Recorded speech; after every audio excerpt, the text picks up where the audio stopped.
Hello दोस्तों, मेरा नाम राघवेंद्र सिंह है। मैं NIT सिलचर से PhD कर रहा हूँ।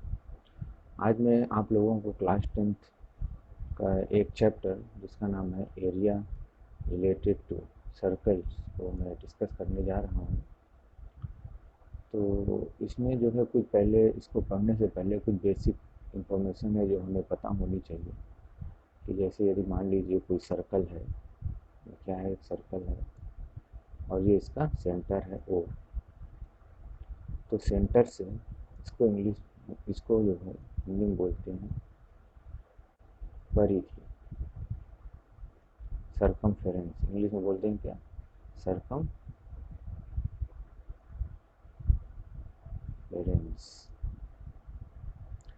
और जो सेंटर है इसको इंग्लिश में सेंटर और केंद्र। सेंटर से जो सरकमफेरेंस तक की डिस्टेंस होती है इसको बोलते हैं रेडियस, यानी त्रिज्या। इसको हम लोग आर से रिप्रेजेंट करते हैं, या तो स्मॉल आर से या कैपिटल आर से। अब इसमें एक और टर्म होता है, जैसे मान लीजिए ये एक सर्कल है, ठीक, ये इसका हो गया सेंटर, ये हो गया इसका सेंटर। तो यदि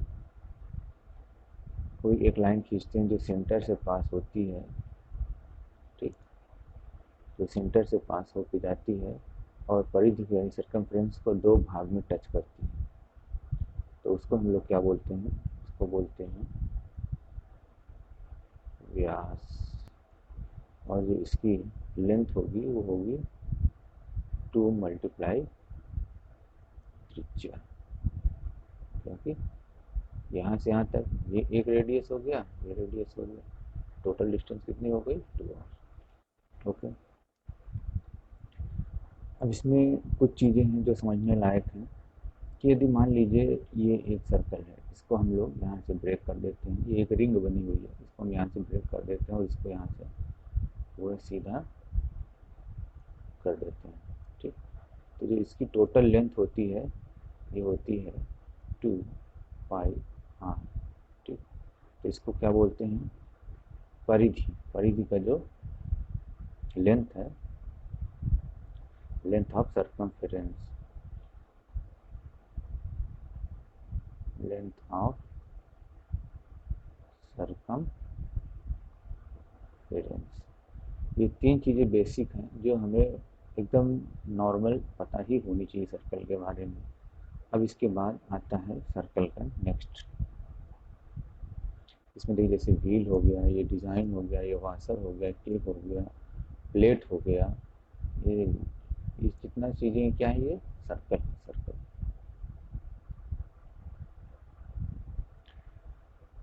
अब नेक्स्ट क्या आता है? हम लोगों ने देख लिया कि इसका जो सरकमफेरेंस होता है वो कितना होता है,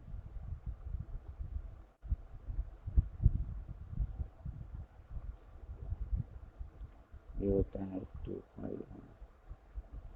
इसको हम लोग क्या बोलते हैं? पेरीमीटर भी बोलते हैं। ओके, सरकमफेरेंस बोलो और पेरीमीटर भी बोल सकते हैं। अब इसका जब एरिया निकालना होता है, तो एरिया जो कि यहाँ से यहाँ तक की जो डिस्टेंस है ये है स्मॉल आर। इसका जो एरिया होता है, एरिया मतलब क्या? ये होता है πr स्क्वायर। और जो इसका व्यास होता है, इसको हम लोग यदि डिनोट करना चाहें तो व्यास को डिनोट करते हैं d से। व्यास जो है टोटल यहाँ से यहाँ तक की डिस्टेंस जो सेंटर से होगी जा उसको व्यास बोलते हैं और इसको डिनोट करते हैं d से। तो इसको हम लोग लिख सकते हैं 5/4 d स्क्वायर। तो जो भी दिया हो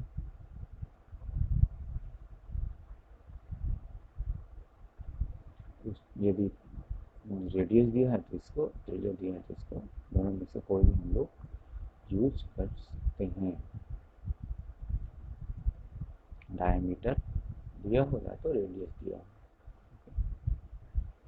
ये हो गया एरिया, पेरीमीटर हो गया ये 2 पाई।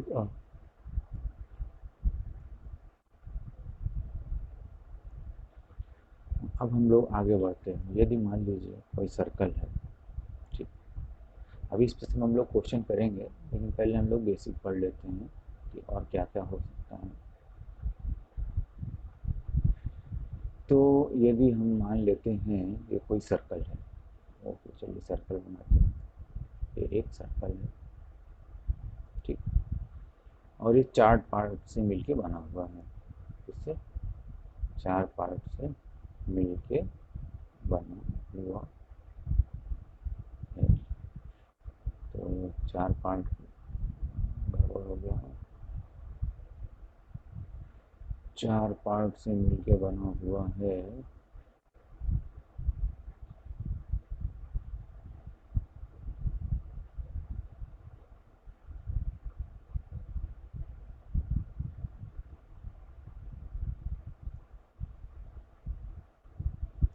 लोग लाइन हिले देते हैं। 4 पार्ट हो गया, एक पार्ट ये और ये हो गया एक पार्ट, चलिए मान लो। और ये सभी है 90 डिग्री के हैं। ये 90, तो ये जो है ये 90, ओके। ये चारों जो एंगल है वो 90 डिग्री के हैं। तो यदि हमसे बोला जाए, मान लीजिए ये है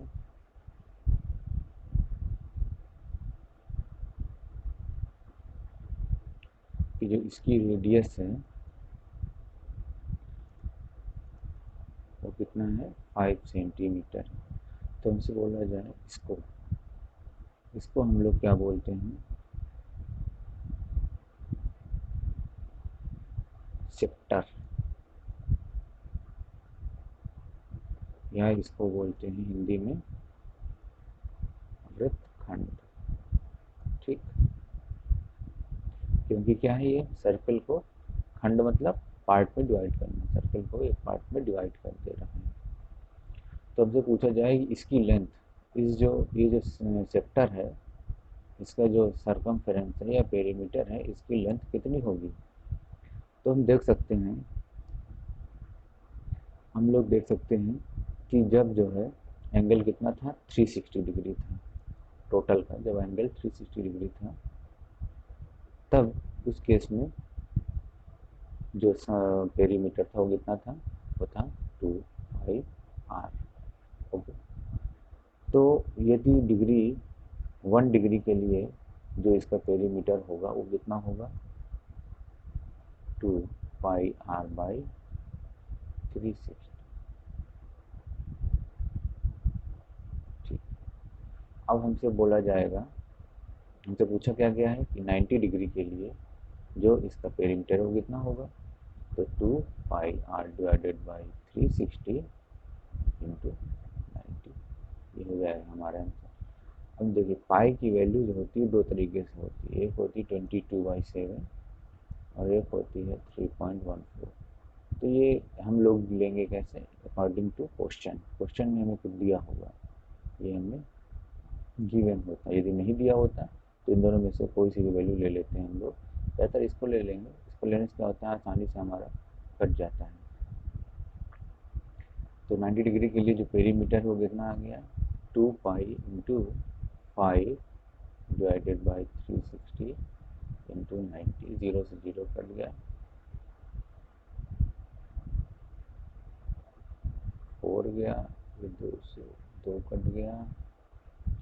अब देखिए 22/7 गुणे 5, ये हो गया 2, ये हो गया 11, ये कितना आ गया आपका, आ गया 55/7 सेंटीमीटर, ये आ गया। अब यहीं पर यदि सेक्टर है, मान लीजिए एक सेक्टर लेते हैं, इसी को हम लोग ले लेते हैं,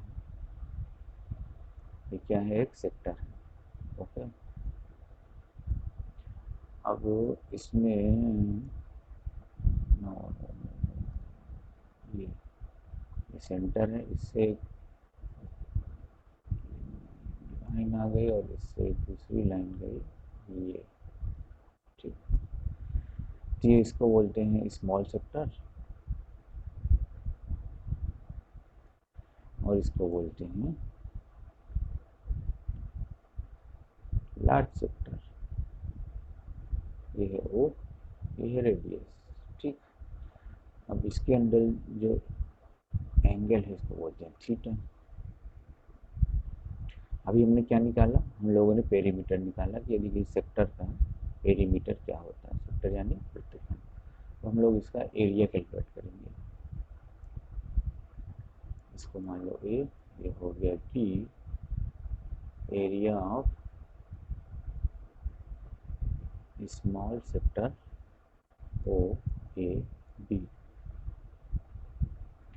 अब ऐसे ही कैलकुलेट करेंगे जैसे 360 डिग्री के लिए, 360 डिग्री जब था तो उसके लिए एरिया कितना था, पाई आर स्क्वायर।